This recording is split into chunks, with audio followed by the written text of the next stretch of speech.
Assalamualaikum warahmatullahi wabarakatuh. Perkenalkan, nama saya Salsabila dengan NIM 240705037. Di sini saya akan membahas materi tentang kriptografi dan public key infrastructure atau disingkat dengan PKI. Nah, materi ini terbilang cukup penting karena apa? Hampir semua aktivitas digital saat ini seperti internet banking, e-commerce, media sosial hingga pengiriman data melalui internet itu semuanya menggunakan teknologi kriptografi. Untuk apa? Agar keamanannya informasinya tetap selalu terjaga. Mari kita mulai memasuki pembahasannya. Nah, kriptografi itu sendiri adalah proses mengamankan data dengan mengubah informasi yang dapat dibaca atau disebut dengan plain text menjadi bentuk kode yang tidak dapat dipahami atau disebut dengan ciphertext. Kriptografi memiliki 4 tujuan utama dalam keamanan informasi.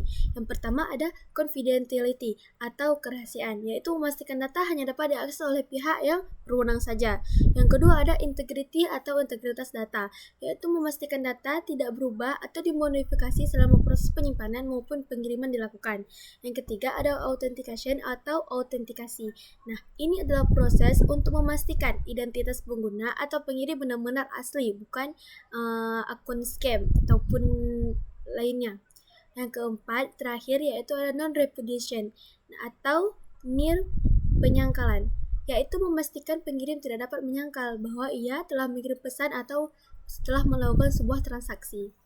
Dengan adanya 4 prinsip tersebut, kriptografi dapat menjaga keamanan data dan membuat komunikasi melalui internet menjadi lebih aman dan juga terpercaya. Baik, selanjutnya kita masuk kepada proses dari kriptografi. Nah, proses kriptografi ini terdiri dari 2 tahap utama, yaitu enkripsi dan deskripsi. Enkripsi adalah proses mengubah plain text tadi menjadi ciphertext, yaitu menggunakan algoritma dan kunci tertentu. Kemudian, si penerima yang memiliki kunci yang sesuai ini nanti dapat melakukan deskripsi untuk mengembalikan ciphertext menjadi plain text. Nah, melalui proses inilah data tetap terlindungi dari penyadapan maupun manipulasi oleh pihak yang tidak berwenang. Berikutnya yaitu ada enkripsi simetris. Nah, enkripsi simetris ini menggunakan satu kunci yang sama untuk proses enkripsi dan deskripsi. Nah, kelebihan metode ini adalah prosesnya cepat, efisien, sehingga dia cocok digunakan untuk data yang berukuran besar. Namun, kelemahan dari kunci enkripsi simetris ini adalah distribusinya yang cukup sulit karena pengirim dan penerima harus memiliki kunci yang rahasia yang sama. Contoh yang algoritma yang memakai asimetris ini adalah DES dan AES. Kalau tadi adalah enkripsi simetris, sekarang kita masuk kepada enkripsi asimetris. Berbeda dengan simetris, enkripsi asimetris menggunakan 2 kunci, yaitu public key dan private key. Public key dapat dibagikan kepada siapa saja, sedangkan private key hanya diketahui oleh pemiliknya. Keunggulan metode ini adalah lebih aman untuk pertukaran kunci dan komunikasi jarak jauh. Namun, proses menggunakan enkripsi ini jauh lebih lambat karena perhitungan matematis yang digunakannya lebih kompleks. Nah, contoh algoritmanya yang menggunakan asimetris ini adalah RSA, DSA, dan HDSA. Oke, berikutnya kita masuk kepada DES vs AES. DES dan AES ini merupakan algoritma enkripsi simetris, yaitu algoritma yang menggunakan satu kunci yang sama untuk proses enkripsi dan deskripsi. Nah, DES ini merupakan singkatan dari Data Encryption Standard, yang ia merupakan algoritma menggunakan panjang kunci 56 bit dan pernah menjadi standar enkripsi yang banyak digunakan. Namun, seiring perkembangan teknologi komputer, DES ini kini hanya dianggap tidak aman. Karena apa? Karena dia rentan terhadap serangan brute force. Sementara itu, AES dia adalah kepanjangannya yaitu Advanced Encryption Standard. AES ini menggunakan panjang kunci 128 sampai 192 bit atau bisa mencapai 256 bit, sehingga tingkat keamanan yang AES ini lebih tinggi dibandingkan DES tadi. Selain lebih aman, AES ini juga memiliki performa yang lebih baik dan efisien juga untuk berbagai perangkat modern. Oleh karena itu, AES telah menggantikan DES dan menjadi standar enkripsi yang digunakan secara luas hingga pada saat ini. Selanjutnya yaitu ada chipper modern. Chipper modern ini dapat dibedakan berdasar penggunaan kunci dan cara pengolahan datanya. Berdasar kunci terdapat dua, yaitu private key chipper atau kriptografi simetris dan public key chipper atau kriptografi asimetris seperti sebelumnya tadi. Nah, sedangkan berdasarkan pengolahan data terdapat block chipper yang memproses data per blok seperti AES dan stream chipper yang memproses data per bit atau byte seperti RC4. Kedua jenis ini memiliki fungsi yang berbeda sesuai kebutuhan sistem keamanan yang dipakai atau digunakan pada perusahaan ataupun organisasi tertentu. Nah, selanjutnya kita masuk kepada fungsi hash. Nah, hashing ini sendiri adalah proses mengubah data menjadi sedikit digital atau digital fingerprint.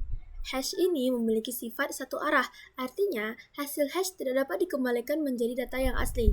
Fungsi hash ini digunakan biasanya untuk verifikasi integritas data, digital signature, dan penyimpanan password secara aman. Contoh algoritma hash ini adalah MD5, SHA-2, dan SHA-3.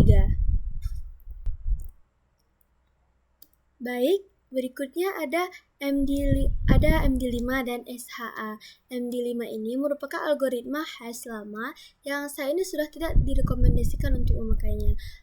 Karena sebab apa? Karena MD5 ini rentan terhadap collision, yaitu dua data berbeda dapat menghasilkan hash yang sama. Nah, sebagai penggantinya nih digunakan SHA-2 dan SHA-3 yang memiliki ukuran yang hash lebih panjang dan tingkat keamanan lebih tinggi.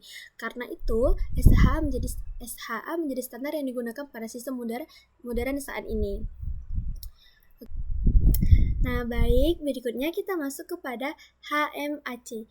HMAC atau Hash Based Message Authentication Code. Nah, HMAC ini adalah kombinasi antara fungsi hash dan secret key. Keunggulan HMAC adalah dapat menjamin integritas dan sekaligus mengautentikasi pengirim. Dengan HMAC, hanya pihak yang memiliki secret key yang dapat membuat dan memverifikasi kode autentikasi tersebut. Teknologi ini banyak digunakan pada HTTPS, API Security, dan aplikasi mobile banking. Nah, berikutnya kita masuk kepada digital signature. Nah, apa sih digital signature ini? Digital signature atau tanda tangan digital, dia ini digunakan untuk memastikan bahwa suatu dokumen benar-benar berasal dari pengirim yang sah. Prosesnya tuh dimulai dengan membuat hash dokumen, kemudian hash tersebut ditandatangani menggunakan private key. Si penerima nanti dia akan melakukan verifikasi menggunakan public key dari pengirim. Nah, digital signature ini memiliki 3 tujuan utama. Yang pertama menjaga integritas data, memastikan autentikasi pengirim, menyediakan non-repudiation atau pencegah penyangkalan. Nah, selanjutnya kita masuk kepada PKI atau Public Key Infrastructure.